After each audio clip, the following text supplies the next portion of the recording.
Today's reading is in Exodus chapter 3. You've made it 3 chapters in. Let me just give you a word of encouragement. You probably are right on track today.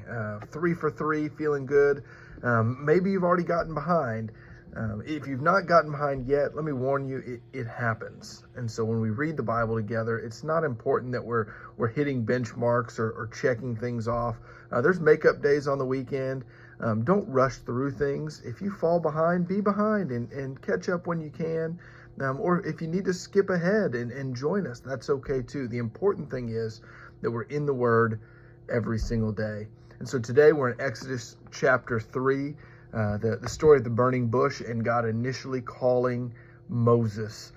And what stood out to me as I read this morning was just the holiness of God. Moses comes and is approaching the bush, and in verse 4, when the Lord saw that he turned aside to see, God called him out of the bush, "Moses, Moses." And he said, "Here I am." And then he said in verse 5, "Do not come near, take your sandals off your feet, for the place on which you are standing is holy ground." You know, there's this idea that we don't come to God on our own terms. That we're not worthy to be in the presence of God on our own.